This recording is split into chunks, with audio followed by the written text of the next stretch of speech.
What's up, everybody? This is Coach Aaron Saft, and the Running is Life podcast. Today's guest is CEO of the New York Roadrunners, Rob Simmelkjaer. Rob is such an interesting person. He has so much experience and has done so many things. This wraps up his first year of being the CEO of the New York Roadrunners, and man, they do so much. And that's what we're going to talk about is what does that look like? What does the life of a CEO of the New York Roadrunners look like? You know, from the New York City Marathon to their kids programs, just inclusion. We have a great conversation here and talk about the good work of the New York Roadrunners. Having grown up in New York, I was around the New York City Marathon, watching every race day on my local channels. It was just a seminal part of my youth, something that I hope to be a part of someday and run the marathon. And I really want to thank Rob for his time and for coming on the podcast. So I really hope you enjoy this conversation with Rob Simmelkjaer. Well, Rob Simmelkjaer is here with me. Day after Christmas. Rob, I appreciate you coming on after the Christmas hangover that I'm sure we both are suffering from. It's great to see you, man.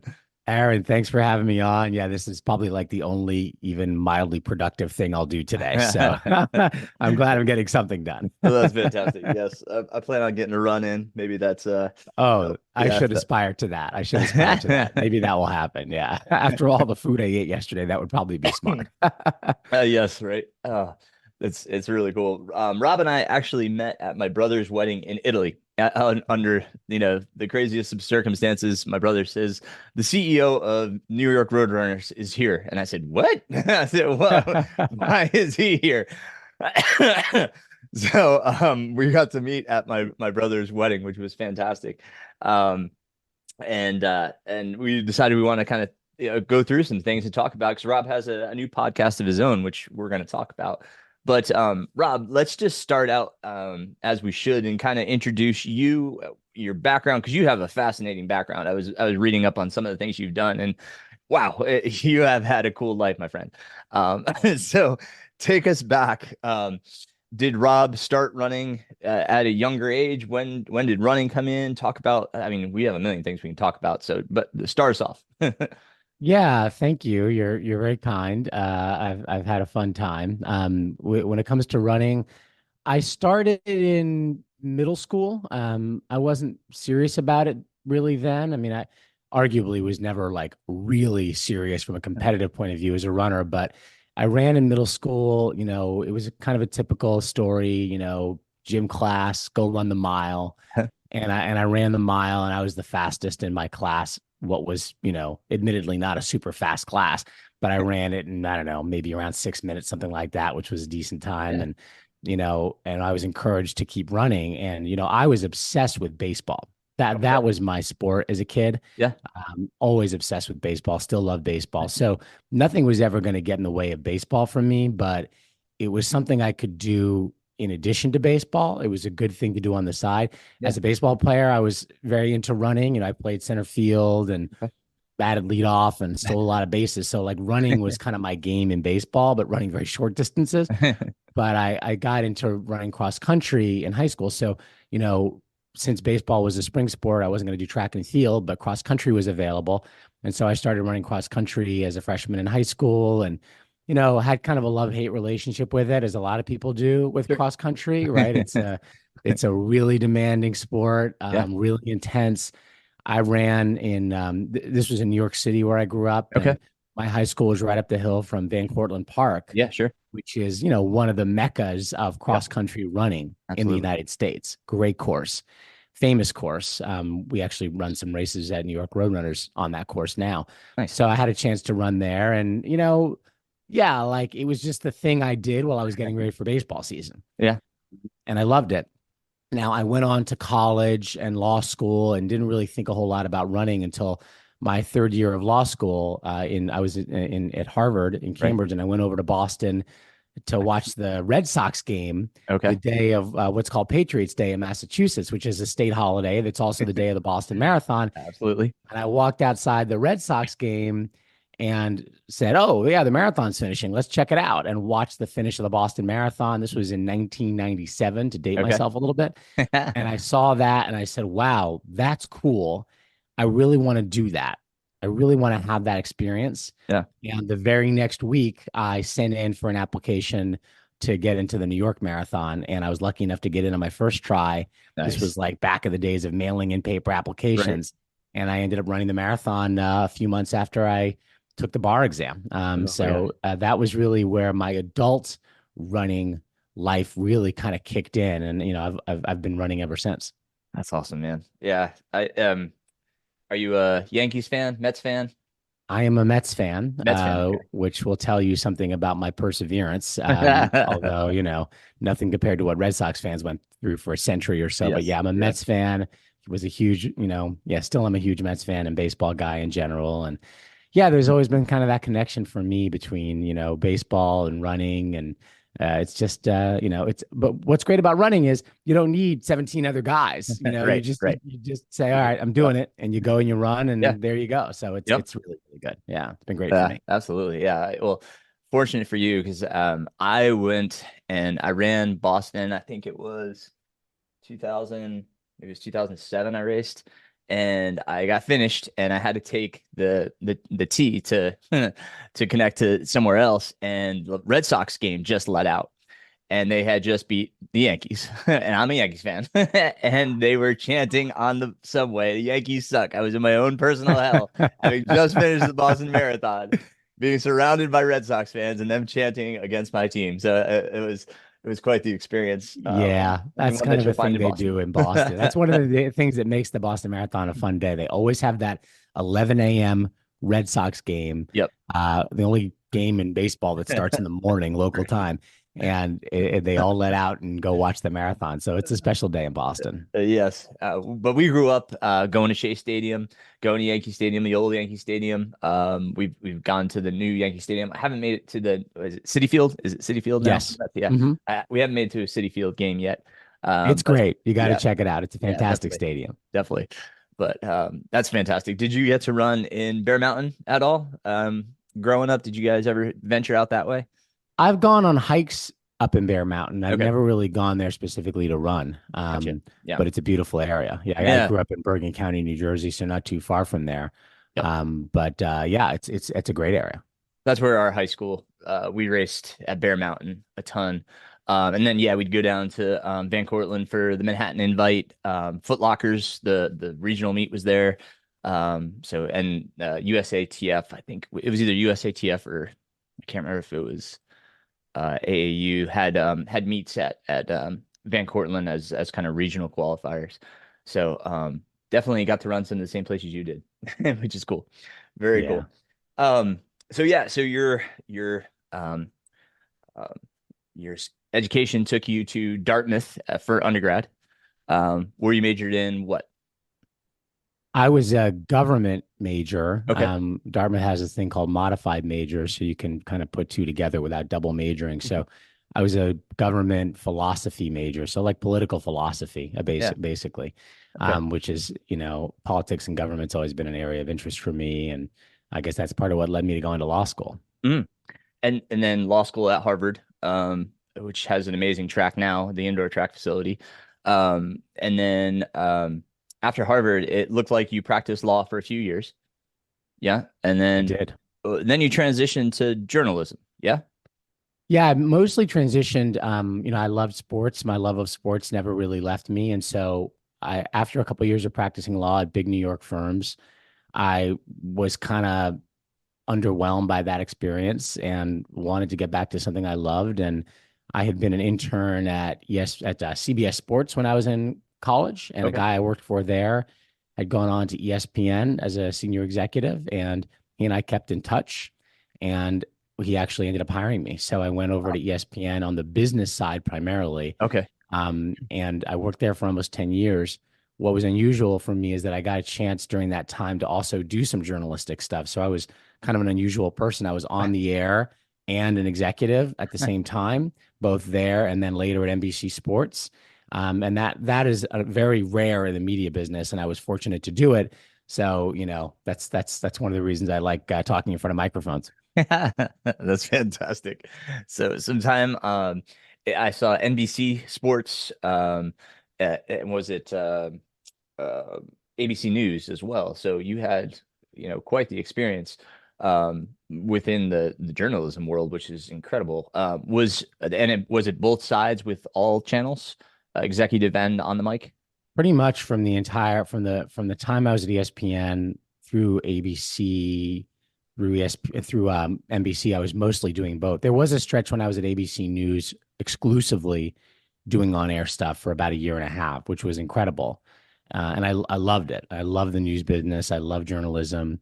I had a tough choice whether to stay specifically and only in that area Mhm. or to go back and kind of have both sides, and I chose the latter. But, I've stayed close to a lot of people in the news business. I had some very formative experiences while I was doing that. And I just have a ton of respect for journalists. I know the media gets a bad rap a lot of the time, but I think there are a lot of really hardworking people who do, really great and sometimes really difficult work as Yeah, journalists. right. Absolutely.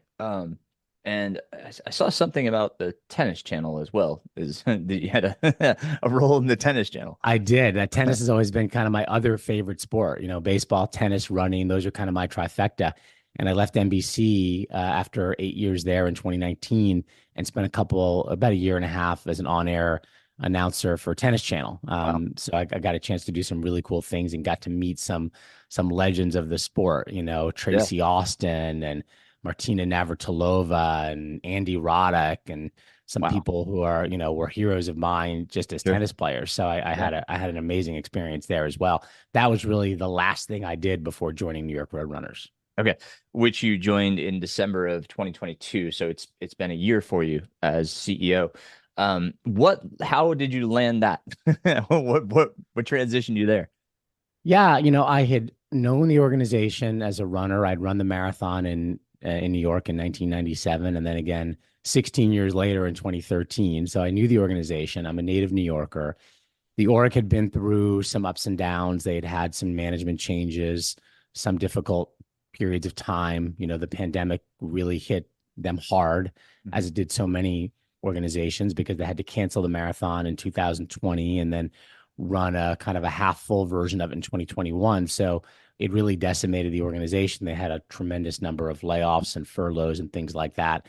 They had had an interim CEO from 2020 until the 2022, and they started a search for a new CEO in the summer, I believe it was, of 2022. And a search firm that they'd hired to do the search reached out to me. I knew some folks there from my days in the sports media business, and they thought I'd be an interesting candidate for it. And I knew and loved the organization and loved the sport. So I said, yeah, you know what, that could be a cool thing to explore. And so we started talking in the summer of 2022. I met with the recruiting firm. I met with the board committee that was doing the search, met with the board, and it all came to fruition in the fall of 2022. That's so cool. That's so cool. Now, New York Roadrunners is a nonprofit. Yes. Yes, Yeah. yes, it's a not-for-profit. It was founded in the late 1950s, actually, so it's Yeah. been around for quite a long By time. Ted Corbett, who, You got it. if you You know got it. anything about ultra marathons, there's our connection right there. Ted Corbett, what man, amazing man. Um, Incredible, and yep. like a founding father of distance running, the first African American ever to run in the Olympic marathon, for representing the United States. And yeah, he just had this idea to create a running community in New York, and it grew over years. And then the organization really kind of hit a new level when they launched the New York City Marathon in the early 70s. Which is incredible. It's grown to the largest marathon in the world, I believe, right? Yes, It's yes. I mean, incredible. this year we had 51,000. So it started out with humble roots, just running 4 laps around the loop in Central Park. And then in 1976, they had the big idea, which was to turn it into a 5 borough marathon starting in Staten Island. And everybody knows the whole deal, over the Verrazano Bridge and through Brooklyn, Queens, Manhattan, the Bronx, back to Manhattan. So it's a special organization. I consider it kind of an institution in New York. because it's so many people have touched New York Roadrunners in some way, not just the marathon, but the other 30 something adult races we put on every year, or the dozens and dozens of youth races. It's a big part of the fabric of the city. So I'm very, very proud to be a part of it. I want to touch more on the marathon for sure. But just to finalize one thought on Ted Corbett, the ultra running marathon podcast, he does a fantastic job of doing a deep dive into Ted Corbett. I will try to put some links in the show notes for that, because Ted is definitely worth learning more about. He did some amazing things, not only organizing the New York Roadrunners Club, but also in his professional life, as you were just describing. So, Yeah, and um, actually, Aaron, on our podcast, Set the Pace, we did an interview with Gary Corbett, Ted's son, just a few weeks ago. We have an annual 15K race in New York called the Ted Corbett 15K. okay. And Gary comes up for that every year. And so, yeah, we the week leading into that in December of 23, we did a nice episode with Gary, talking about his father's legacy and Awesome. all the things people should know. And there's a great exhibit also right now in New York at the New York Historical Society that focuses on Ted Corbett and a guy named Joe Yancey, who created the New York Pioneers Running Club, Cool. which was kind of a predecessor to New York Roadrunners. Wow. I'll put the link in the show notes as well from the Set the Pace podcast for that, because that's, I mean, like I said, people should learn more about Ted and the history there, which is incredible. Another person that comes to mind when you speak about not only the New York Roadrunners, but also about the marathon, is Fred LeBeau. Um, and did you ever get to meet Fred? I did not. He passed away from cancer some time ago. He was Yeah. still around, uh, for a period, but no, I never had a chance to meet him. I have met some of his family members. Mhm. I've talked to his sister, a woman named Sarah Katz, and I've also met some grandnieces of his as well. So I've met some family members, but I have not met Fred. He was very charismatic. I had the opportunity to meet him. We hosted a 10K in my hometown, which was in Orange County, New York, called the Orange Classic 10K. And Fred came up and ran, and I got to meet him and talk to him, and he did a pre-race talk, and man, it was just what a privilege. I was just, I think, in high school at the time when he came, but the influence was huge. And then we in 2016, I did the cover search for Runner's World, and I was a top 5 finalist, and we got to go run in Central Park, and I got to see his statue in Central Park, which was super cool. He's been super influential, but just what he helped that race grow as well, the marathon. As the CEO, what role do you play for the marathon? So I really play a role that is overseeing all the operations of New York Roadrunners, including the marathon. We have a phenomenal race director named Ted Metellus, who is the race director of the TCS New York City Marathon. So Ted and his team are really kind of the operators of it. Hmm. They do the heavy lifting, from course management to everything else that goes into putting the race on. Yeah. But every single part of New York Roadrunners as an organization is involved with the marathon. And so we have a runner services department that handles, giving out the bibs and, all the issues around the runners. We have, all kinds of groups, from our charity group that works with the hundreds of charities that raise money on the marathon, to our international tour operators that brings over 10,000 runners to the United States to run the marathon. I mean, you name it, every single part of our organization touches the marathon in some way. We have 250 full-time employees, and they're all working on the marathon in some way. Yeah. And I run that entire organization, so every single group, and kind of coordinating all of that, making sure they're all working together, and then also, Aaron, a lot of it is setting strategic priorities for what we want the marathon to be in a year or 2 years or 3 years. We're always Yeah. thinking way ahead about what we want the marathon to become. That's incredible. Gosh, I mean, it's such an undertaking, the marathon, and that's not your only race. Like, as you were mentioning earlier, you guys have, I mean, a full race calendar, which is incredible. And I imagine there's various race directors as well. for throughout the year, not just for New York. I mean, so you have to coordinate with a slew of people. Excuse me, just getting over pneumonia. But Yeah, I mean, we have, Ted he's over our events department, okay, and that department has, a lot of people, over 100 people just in that department, and each of our races will have what we call an event lead. okay, So, the Ted Corbett 15K will have a lead, and the Fred LeBeau half marathon coming up in January will have a lead. So the lead kind of bounces around, and they're kind of the mini race director for that particular race, yep. but ultimately it all flows up to Ted and then to me at the end of the Hundreds. day. But yes, we have over 30 races a year on the adult side, over 40 youth races. A lot of the time those are side by side. Yeah. So we almost never have more than a couple of weeks without putting on a race, somewhere in New York City. That's insane. I mean, gosh, I used to race direct as well, but I did like one a month, and sometimes I'd have like little 5Ks and such. But man, I can't imagine especially even the marathon. That's just, oh my gosh, it's so amazing. I can't think of the logistics. It's just a mind-boggling. That's incredible.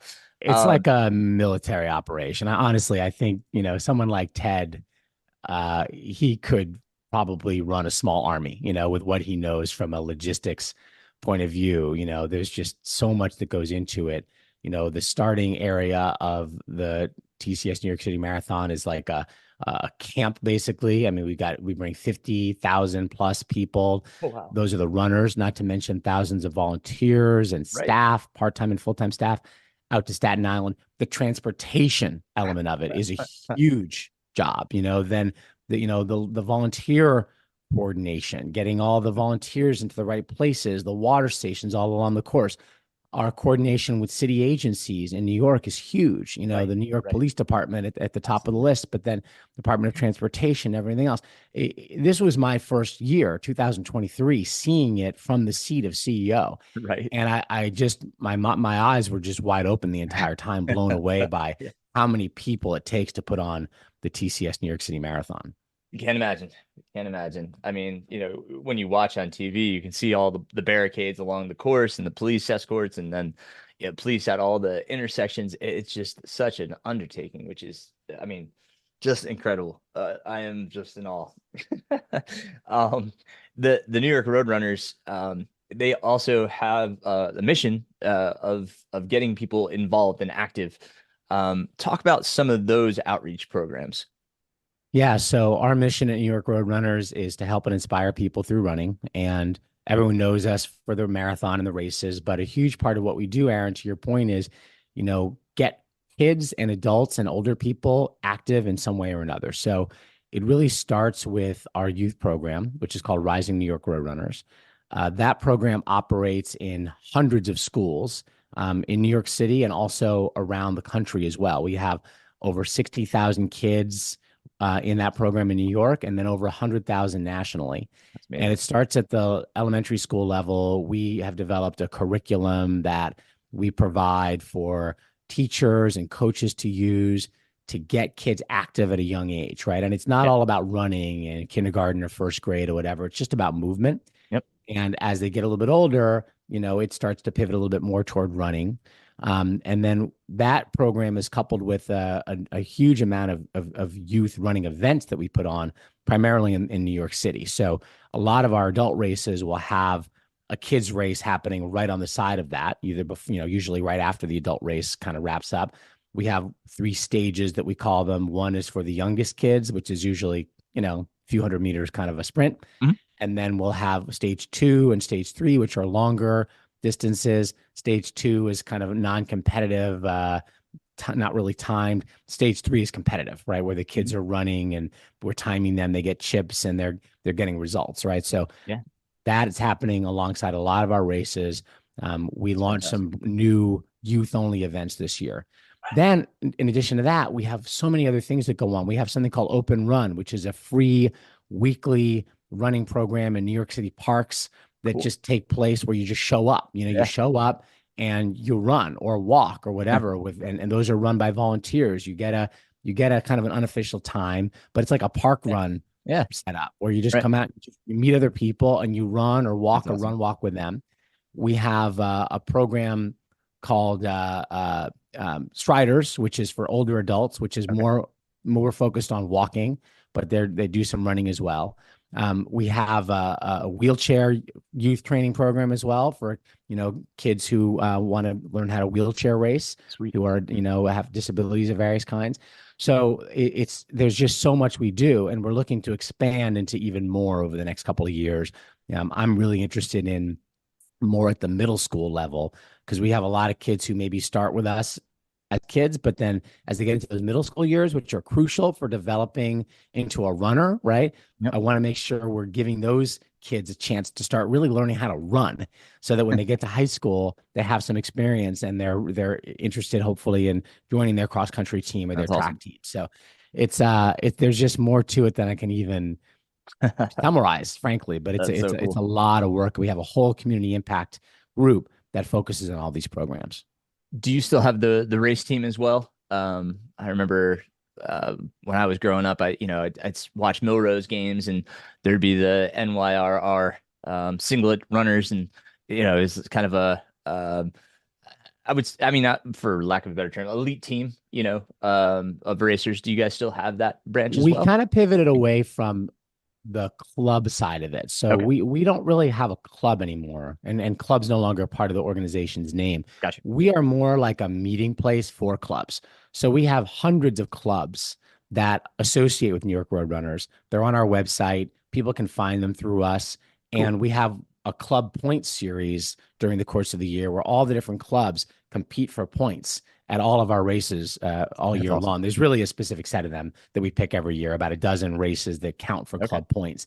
And at the end of every year, we give out prizes for the clubs that won the most points or the runners who did the best at our races. So we're more of a convener of clubs now than a club I itself. see. Yeah. Because and Mhm. you have a physical location as well. That it's like an athletic club. Yeah. Well, we have our offices in Midtown, and then we have something called the New York Roadrunners Run Center, Yep. which features New Balance as well. So that's the place where people come to pick up their bibs for our weekly Yeah. races, Mhm. week in and week out. A lot of our history is displayed there. We have a lot of meetups there. There's lockers, and people will show up there to meet up with either our group training classes, which we offer all year round, or other clubs will sometimes use it as a point just to meet. And then there's also a New Balance retail location in there as well. So yeah, there's a lot that goes on. Yeah, that's awesome. Very cool. And what does your running look like of late? Because I know you had to be. I was watching your social media, and it was just you were so thrown into the marathon. How does your running play a part? Yeah, people ask me all the time, "Oh, do you run the marathon every year? Are you going to run it every year?" And I'm like, actually, that's probably the single last race I would possibly run now is the New York Marathon because there's so much going on. But I did run a lot this year. I ran, I think by the end of the year, I'm up to about 11 races that I ran. Right on. So 11 or 12 or so. So I do jump into a lot of our races. The ones that are shorter and that don't involve as much in terms of obligations to do media Sure. or other things during the course of the day, those are the Yeah. ones I can jump into. So I think I ran probably 5 or so 4 mile races. We have a lot of 4 mile races because Yeah. of the way Central Park is configured. Couple of 5Ks, a couple of 10Ks. 10K is probably my favorite distance, to be honest. I love the 10K distance because I can kind of run fast a little bit. And then I ran the Ted Corbett 15K, and I ran one half marathon. I ran the Staten Island half Right in on. October, which was a lot of fun. So yeah, I got my fair share of running in. And I also go to our group training classes. We have group training, which is a paid product for people in Central Park or Prospect Park. And I have an apartment in the city that's not far from where they do it in Central Park. So I'll show up, once in a while at 6:30 in the morning, meet that group and go for group training runs, which I tell you has made me a lot stronger. And my times have been pretty decent for someone who hadn't really been like focusing on times. I've been pretty happy with the way I've been running as well. Awesome. For me, Yeah. yeah. Yeah. Yeah. Any aspirations of dipping your toe into the ultra world?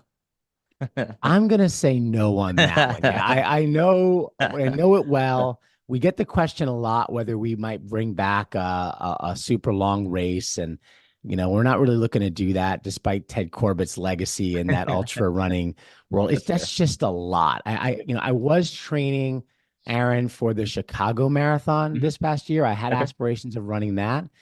And in the middle of the summer, my knee just started to act up on me. So I Oh. said, you know what, let me do some halves and see how that feels. I am tempted to try to get back up to the marathon distance again in 2023, but Okay. it's the time, Aaron. It's so much time Nah. to train. Yeah. I don't know. I Not don't much more than a know. marathon. I guess that's true. I mean, you Yeah, just you could keep do going. 26.3, right? That would be That's technically an ultra. Does that count as an ultra? That counts as an ultra. Anything over Oh, a marathon. okay. Well, I guess I could get credit that way. I could do that. I could just keep running, Just keep running a through the little bit. next, There you go. yeah, through a There, couple of and you say blocks. you've That done an ultra. All right. I like that. That's something I can get behind. Yeah. I, I knew that I had a kindred spirit when I saw you at Amalfi and you were running on that crazy road. That was nuts. So I see this orange shirt, which I grab my eye, and I see NYRR, and I'm like, what? I was like, I mean, gosh. I mean, he has to be used to running through, some crazy traffic and be okay. Because Amalfi was just that was you put your life on the line when you were running on that road, that's for sure. It was But beautiful. The views were spectacular running on the Amalfi Coast. But yeah, there's just no space. I mean, no, I'm constantly like looking out to see, if something's gonna hit me. And right, if you get right. hit, you're going over a Oh gosh, guardrail and probably yeah. down like 500 Oh feet. yeah, Yeah, so it that was. was a hairy Oh, run, but well, it was worth it for the views. It was yes, really spectacular. it was absolutely. I was. They had a treadmill at the villa where we were, and I kept overheating it. um, so I'm looking out at the Mediterranean. It's beautiful with all these boats passing by, and what beautiful run just for a treadmill, right? And then the thing would overheat, and I'd have to just hop on that road and finish up my run. I was like, oh my god, I'm putting my life on the line every step here. But I mean, that was quite the experience. But Yeah, it was beautiful. absolutely. What's been your favorite running adventure? It can be, somewhere you've gone to run or a race that you've done. What's been your favorite? Oh, that's a great question.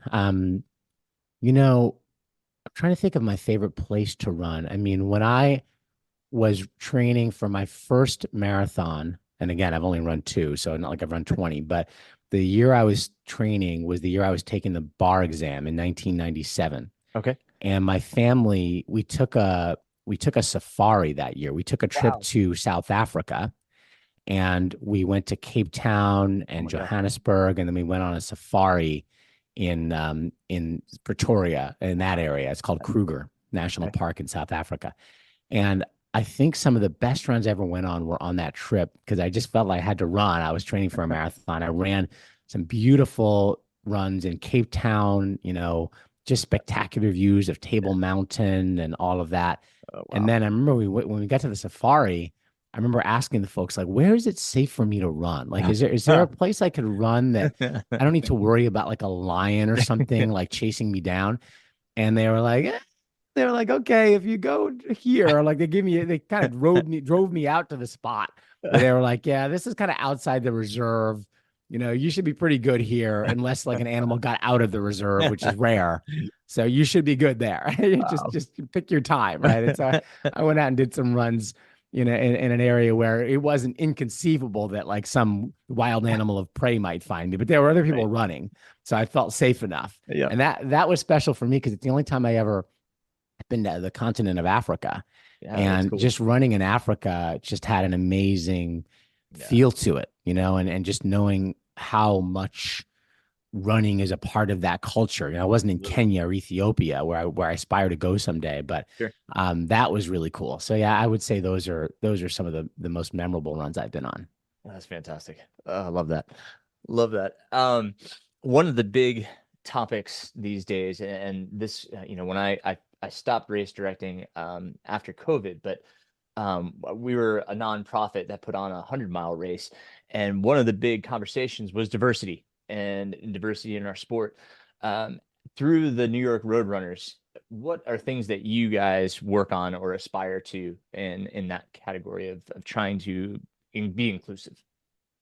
Yeah, it's really important, Aaron. Thank you for asking that. We have an entire department in our organization that is focused on diversity, equity, inclusion, sustainability.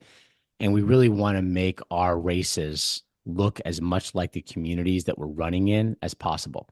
And in New York, that means being quite diverse. Sure. And we're not there yet, but we certainly have made some strides, working with a lot of the run clubs that are focused on BIPOC populations, making sure that they are, know how to get into races, that we're, giving them opportunities to get bibs into our races, and, being very, inclusiveness minded in the way that we communicate, the way that we talk about running and our social media, and that we present running in our races, from our 1 mile race on Fifth Avenue all the way up to the marathon, as being a place for everyone.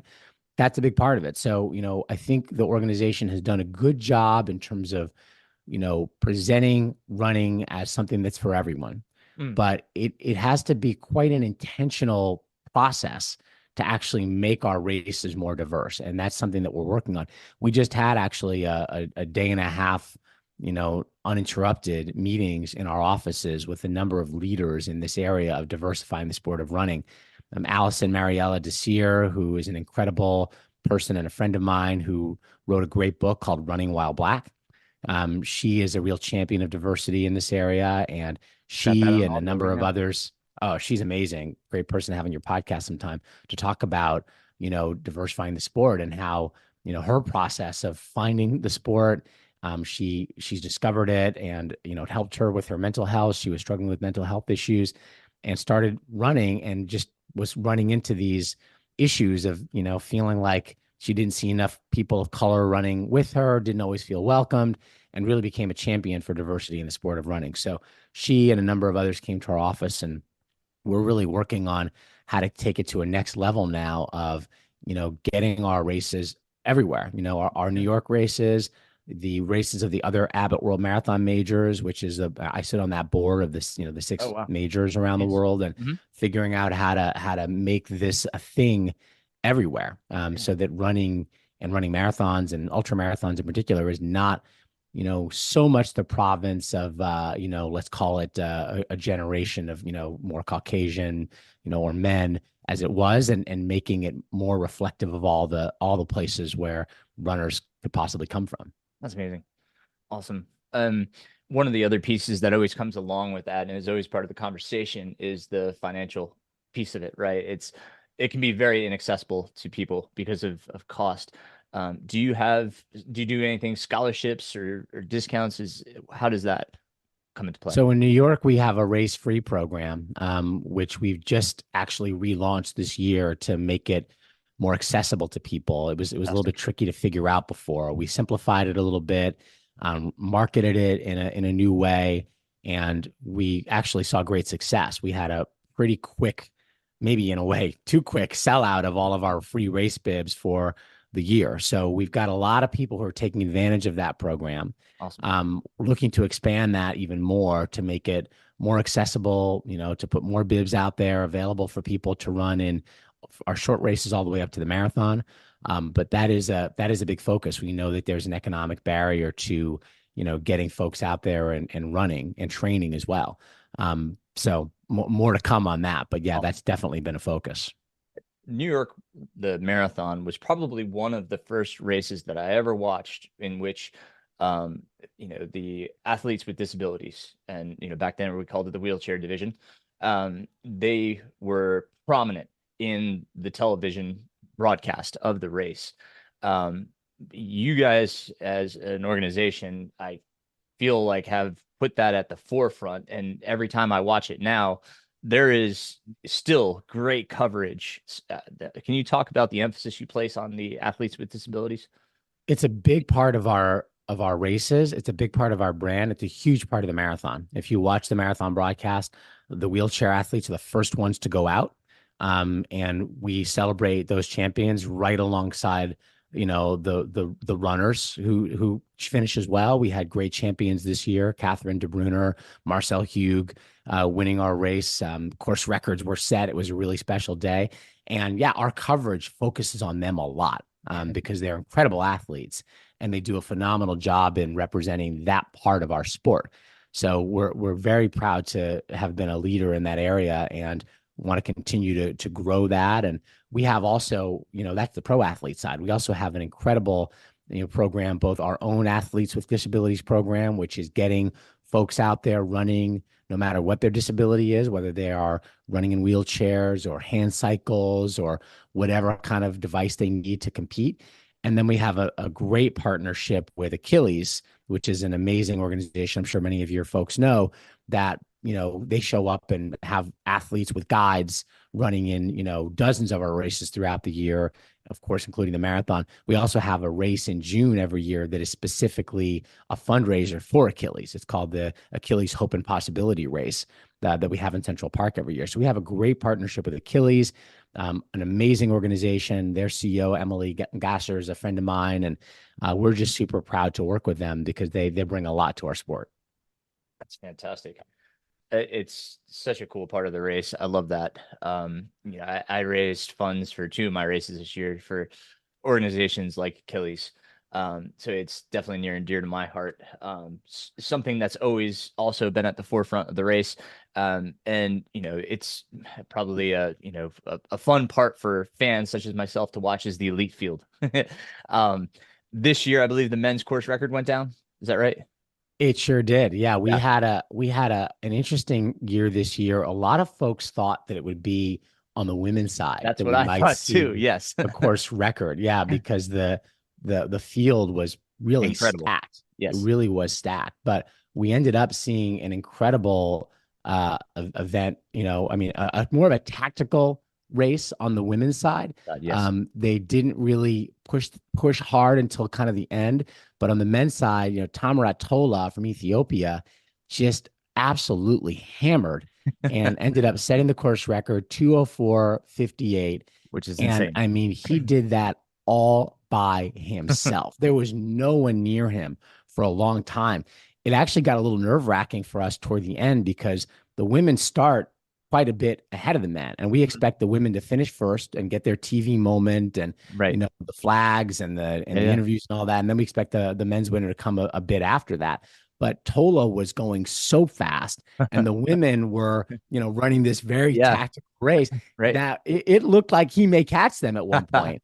Eventually, when they kind of hit their when it got serious among the women and they started really going fast, that went away. But he ran an incredible race, and we were really blown away by what he did. It is incredible. It's so cool to watch because New York is not one of the fastest of the courses, of the majors or in the U.S. Historically, but to run under 2:05 is incredible. And then, like I said, on the women's side, it was definitely more strategic. But it's been, gosh, it's how many years? 18 years the women's course record stood. It's been quite some time that record has stood. Yes, it's something I don't want to get the number wrong, but it's definitely around a couple of decades. It's been out there for a long time. People feel like it should fall soon. Right. Helen Obiri ran a great race, by the way. She was a tremendous champion for us, but her time was 2:27, 23. A long way off from the women's course record. Right. And so it was just an interesting race, and you just never know how a marathon is going to play out. No, you never quite know, based on who's in it, the choices they make, right? Yeah. How patient folks are, who decides to make a move, all that. It just takes a while sometimes. And so, yes, it's 2003. I was just looking it up as we're talking, and I think that is it. Yeah, the course record was set in 2003, so it's been 20 years. That's crazy. That's crazy. Oh my God. Where do you find yourself on race day? Where are you? So race day this year, I started out, I got picked up by a police escort, a New York City police, NYPD police escort came to get me at about 4 a.m. on the Upper West Side of Manhattan and drove me down to Staten Island. I got down there at 4:30 or so, and it was already hopping down there. We had police, we had staff, we had volunteers already up and running, getting ready for Yeah. runners to start arriving. Yeah. I started doing media interviews at about 5 a.m. That's when the local, news shows start. Yep. Yep. As a journalist, I know what it's like to be on one of those crazy early morning Yeah. shows. So Yeah. I was caffeinated, ready to go. Did interviews for probably an hour and a half or so, and then made my way to the starting line. Spoke at the starting line. Met the mayor of New York, who was there, the police Wow. commissioner, deputy commissioner. All those folks were there. Got the runners off, and then as soon as the first couple waves started, I jumped in a police car and went along the race course. It was Yeah. basically right after the men's pro field started. So we Okay. start the wheelchairs, then the women's pro field, then the men's pro field. And I jumped in a car at that point, took off, and went along the course for most of the actual course for the first 13 miles. As soon as we came into Manhattan, we take a left turn, cut across to Central Park so that I'd be at the finish line when the winners came across. And I spent most of the rest of the day around the finish line. I did leave at one point to go do an interview with the winners for our podcast Okay. at their hotel suite, and then to a quick dinner with the pro athletes, and then back to the finish line. And our finish line, Aaron, as you may know, is an incredibly special experience, not just for the winners, not just for the runners who run fast times, but we keep that thing open until well into the night. Yeah. And we are celebrating the runners who are finishing in 10, 11, 12 hours, which is one of the things that makes it really special. That's so awesome. Yeah. I mean, Central Park is just such an amazing place. One of my favorite race memories, my wife and I went up for, I think, the 2002 midnight run in Central Park. You ring off the new year by running, is it 5 miles? It is a 4 mile race. It's a 4 mile, yes, like you said Mhm. earlier, because of the way that, yeah. So, yeah, that was, oh man, what a memory, man. Because you count it down to midnight and off you go. Such great memories there. It's You really guys, fun. I'm yeah, getting ready for it. I ran it last year. I was okay, just in a few weeks as CEO at that point, yeah, and it's just a very unique race, right? People are yes, showing up for it at 11 o'clock at night. yep, We have a huge fireworks show that happens that's awesome. alongside it as well. So the clock strikes midnight, the race starts, the fireworks start. It's definitely the least competitive race we have. Everybody's just out there having a good time and Oh, celebrating and taking videos. And yeah, yep. it's really a special event. It sure is. We were surprised by the non-alcoholic beverages. The champagne stopped for non-alcoholic. We were surprised by that, but that, not to hold anything against the event, but Well, let's just say people sometimes have pre-gamed that event. So there well, may not be I, alcohol served, but I will. folks definitely have had a drink or two, at least some of them. Yeah. With the year we did it, they counted down, and the mic went out, right? And so there were a few international runners who must not have understood the numbers that were counting down, and so they thought when the mic went out, it was time to start.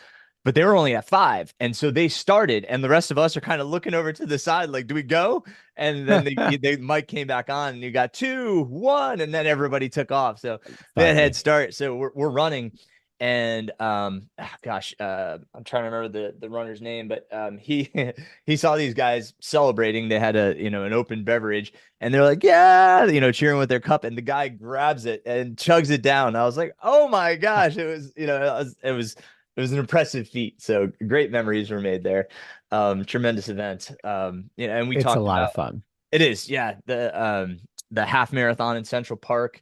Yeah, I've got to go up there and run a few of the events, which has just been, I hope people get the opportunity to run up there, let alone New York City. That's such such amazing events up there.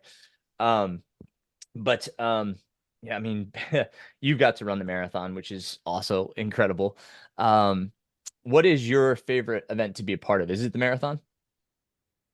I would say as a runner, it's the marathon because Yeah. it's such an incredible event. I just love it so much. Although this year as CEO, I ran so many races, I discovered a couple that I didn't really know as well. I think the one I discovered this year that I had never run before is the New Balance Bronx 10 miler, Okay. which takes place in September, and it's an awesome event. It starts and finishes right in the shadow of Yankee Stadium. Wow. You run along the Grand Concourse. There's an incredible vibe out there. There's Nice. music. There's, just so much happening. It's a really fun race, and there's Yeah. just a big party atmosphere that happens afterwards. All the bars that you Yeah. see right near Yankee Yeah. Stadium are filled with people who are celebrating after the race. There's a Oh, great yeah. Dominican community and Puerto Nice. Rican community that come out for that race. So that is one that I think is up there with my favorite Nice. New York races. Cool. And then I ran the Staten Island half for the first time, which is a beautiful course, especially the second half. You get some great views of the Manhattan skyline and Oh, wow. all that. It's really convenient too. You just take the Staten Island ferry across, and you're Cool. you're right there. You don't have to That's cool. get transported like you do Yeah. for the marathon. Right. It's all kind of right by the ferry. So Oh, I man. love that race as well. We just have a lot of really fun races for the women out there who are interested in running a race. We have a 10K in June, MasterCard Mini 10K, which is a race that has great history. It was the first kind of women's focused road race in the United Yeah. States going back to the 70s.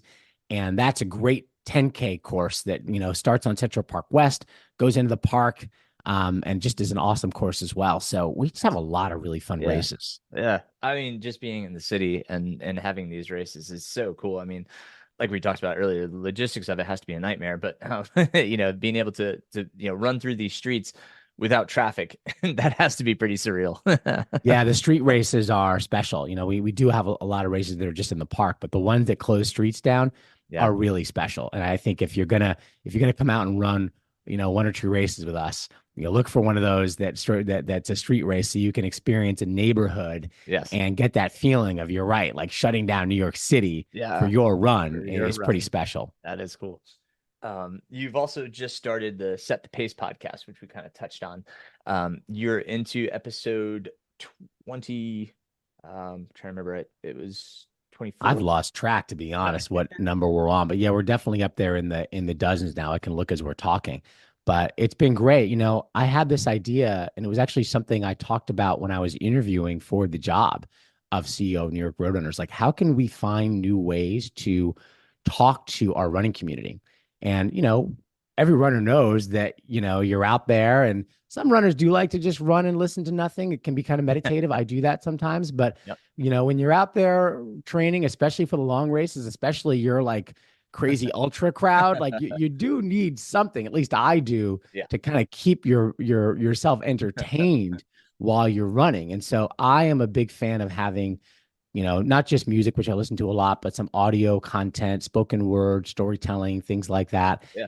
And so we started this podcast, and it's me and Meb Kofleski. Meb is a legend in running. If you don't know him, he won the 2009 New York City Marathon. He ran and won the Boston Marathon in 2014, which was an incredible event because, remember, that was the race after the bombing Right. in Boston. And he came back, and Meb was born in Eritrea. His family went to Italy when he was young, and then they found their way to San Diego, California. Yep. And he's got an incredible story of being discovered as a young runner, Right. kind of like that story I told you. UCLA? Yeah. Well, he ran, just locally, and then just went straight to becoming a really high profile pro runner. Had a great coach, and ended up just being an elite runner, and ran in the Olympics for the United States, won a bronze medal. His story is incredible. We Yes. actually have one of the episodes where I just talked to him about his story, and his 26 marathons that he ran in his career. A great book that he wrote about 26 marathons and the lesson that he got from each one of them. So yeah, Meb is just legendary, and he's much beloved Yes. in the sport of running. And so, I would really recommend anybody out there to give that a listen. Set the Pace. It's a lot of fun. Meb and I interview people from kind of all walks of life for whom running is like a big part of their lives, and we just have a lot of fun with it. That's really cool. That's really cool. And it's for all people. Like the episode you just did was difference between walking and running, and what are the benefits of each, and things that can help your health, and what's the quickest way to fitness. It was nice because you talk to all levels, not just it's tough when you have an elite on, because sometimes they don't connect with everyone, but Meb does a great job. He does because of his background. I mean, he's an American who went through this journey right with his family Yeah. from Eritrea to Italy to Southern California. You mentioned UCLA. Won national championships there, and so he can relate to running on so many different levels. Yep.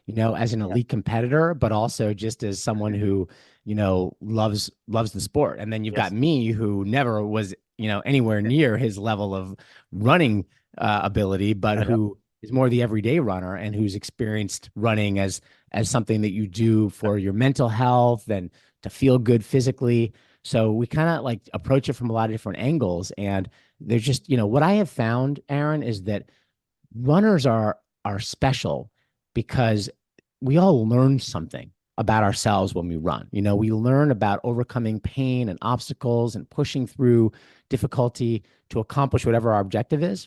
And that is something that so many people take with them to go do other things in life. And so I think runners, maybe I'm biased, but I think runners kind of like over index as being successful people in a lot of different things they do in life because they've developed that grit and that tenacity that you need to run and to run these kinds of distances, especially. So that's really the goal of that podcast, is just to use that common thread of running in talking to people from all kinds of walks of life. We had the deputy police commissioner of New York City on one episode. We had Willie Geist, the Today Show and NBC host on as well. We just have all kinds of people on, and we're really just getting started. We're only about 3 months into it, so it's been a lot of fun.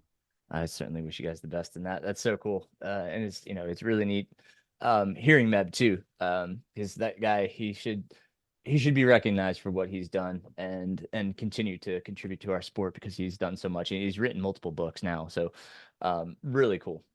Super stoked to hear more on that. Also want to be cognizant of your time too. But probably one final question here. And I didn't prep Rob with any questions, so yeah, I'm going to spring this one on him. But with being the CEO, if you can leave a legacy behind, what would you like to see done and hopefully leave an imparting memory of? Yeah, I want to give people more what I call reasons to run. I think that running is something I always joke around about running and how for the vast, vast majority of human history, like 99% of all human history, humans ran really for two reasons. Either they were running away from something that was trying to catch them and probably eat them, or they were running after something, right? Maybe to catch and eat, right? So it was like always running out of necessity for most of human history. Sure. Until very, very, very recent times when we started to run, right? We started to run for fitness, for whatever, we wanted to get out of running competition, whatever it is. This is a new thing.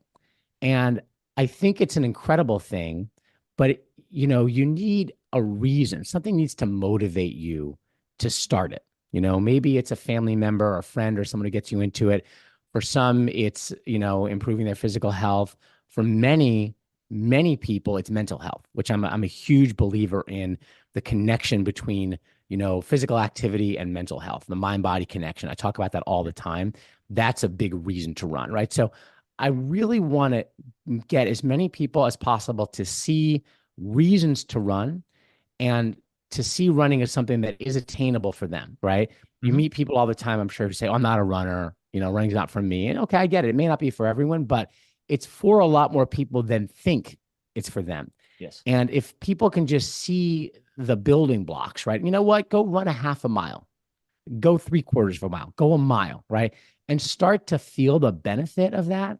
I think you'll create more and more people who see running as a part of their life. And so that's the legacy I want. And at Roadrunners, we have a great thing going right now because so many people discovered running during the pandemic and they've just kept going. Yeah. So all of our races are sold out all the time. Like almost every single race that we've had since I've been CEO is sold out, which is a beautiful thing. It's a blessing, but it's also a bit of a curse because we got people who want to run with us and they can't Yeah. So I'm trying to find more ways through technology, through partnerships to let people run with us, even if they can't run in one of our races, and give them that thing to aspire to so that when they find their reason to run, now we can give them a place to run, a race to run, whatever it may be, Yeah. and keep them in the sport, from the Yeah. youngest ages all the way to adulthood and senior adulthood.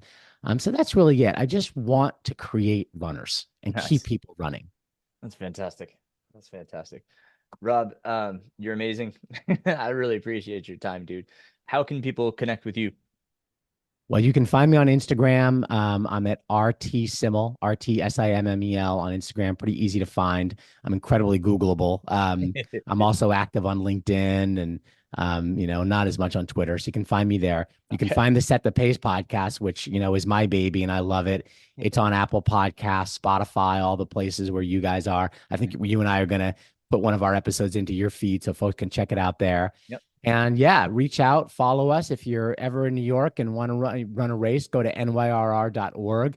I recommend you plan in advance because the races are hard to get into right now, but you can always show up at one of our open runs. Those are always available. You don't need an advance, registration to show up at those. You can find the listing of them and where they are at our website, NYRR.org. And we hope to see you out there. And then lastly, of course, those who want to run the TCS New York City Marathon, that's a big one. The registration for our drawing will start in February. So that's out there for folks. You can go to NYR.org, look for the dates of that, sign up, hope you get lucky. If you don't, you can run with a charity. There are hundreds of those that have bibs available. And if you get an early start on that, that's available for pretty much everyone, including our own charity, which is called Team for Kids. Sweet. Oh, Rob, thank you again for your time, man. I really appreciate you. Thank you. Love the podcast. Love what you're doing. To all of your listeners and your runners out there, I have 2 words. Keep going. Thanks, man. Thank you again, Rob, for coming on and, having a great conversation with me. I appreciate it. This is the day after Christmas, so kudos to you for coming on and having an interview with me and talking to me about all the good work of the New York Roadrunners. I really appreciate that conversation. It meant more to me than I can really say, having, kind of grown up around the organization and done a number of their races. So thank you, Rob, for everything. As for me, oh my goodness, I started running again, after pneumonia. Training has been, pretty good until yesterday, Christmas Day. I went out for, just a short run with my wife and I had some kind of, respiratory episode. Almost felt like an asthma attack. If I were to say, I don't have asthma, so I can't definitively say it was like an asthma attack, but I couldn't breathe. It was pretty scary. My chest hurt. I felt like I had fluid in my lungs. Just a bizarre episode. My wife says, that can happen after pneumonia. The weather, it shouldn't have been an issue. I have run in colder weather since having pneumonia and have not had a problem. I've run harder since having pneumonia and hadn't had a problem. It was just, a strange episode. And, I record this now and I'm about to go for my first run since yesterday. A little bit concerned. May call my wife and just see I have an inhaler for another, problem that I have. So I may take the inhaler and just see if it helps. But yeah, so stay tuned. Wild experience. Never have I experienced anything like that in my running. It took everything out of my legs. I just felt like it withered me.